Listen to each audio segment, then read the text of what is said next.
سلام دوستان، خوش اومدید به کانال ما. امروز میخواهم در مورد یکی از مهمترین آفات باغ سیب یعنی کنه ها صحبت کنم. کنه ها موجودات بسیار ریزی هستند که معمولا زیر برگ ها زندگی میکنند و از شیره گیاه تغذیه میکنند. اگه به موقع کنترل نشوند باعث زرد شدن برگ ها، کاهش رشد درخت و کوچک ماندن میوه ها میشوند.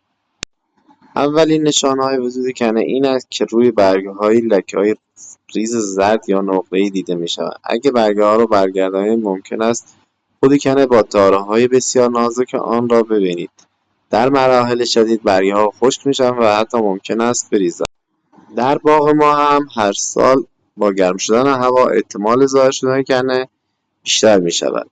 به همین دلیل مرتب برگ‌ها را بررسی می‌کنید تا اگر آلودگی شروع شد زود متوجه شوید. برای کنترل کنه اول از همه باید باغ را مرتب بازدید کنید.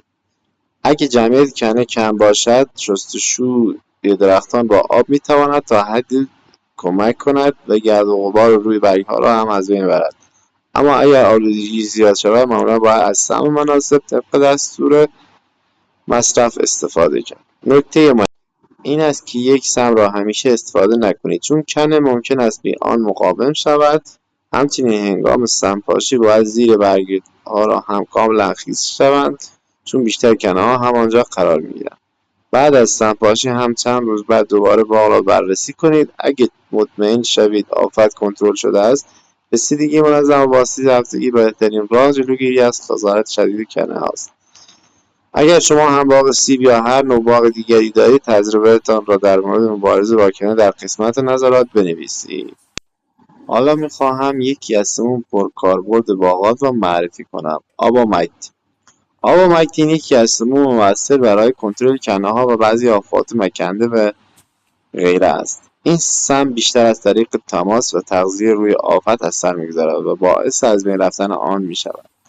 بهترین زمان مصرف آبامکتین زمانی است که اولین نشانه‌های آلودگی دیده شود و جمعیت کنه هنوز زیاد نشده باشد. برای نتیجه بهتر هنگام سم‌پاشی باید زیر برگ‌ها هم کاملا به محلول آغشته شوند چون بیشتر کنه‌ها در آن قسمت زندگی می‌کنند. من همیشه قبل از سم‌پاشی درخت‌ها را بررسی می‌کنم و اگر نیاز باشد آبامکتین استفاده می‌کنم.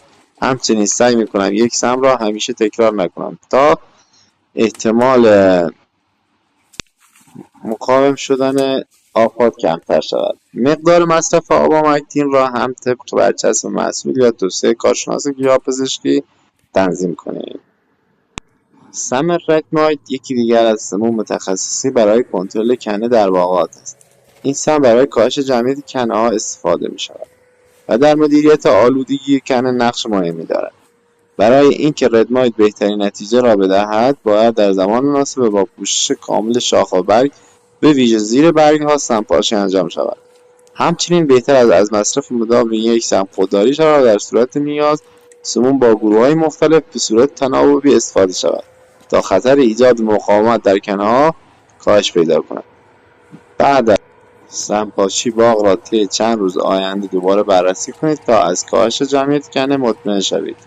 رعایت دوز مصرفی، زمان مناسب سم‌پاشی و نکات ایمنی تاثیر زیادی در موفقیت کنترل این آفت وجود دارد. امیدوارم این توضیحات برای شما مفید باشد. اگر تجربه در استفاده از رکنایت دارید حتما در بخش نظرات با ما به اشتراک بگذارید. ممنون و سپاسگزارم از کلیه بینندگان محترم.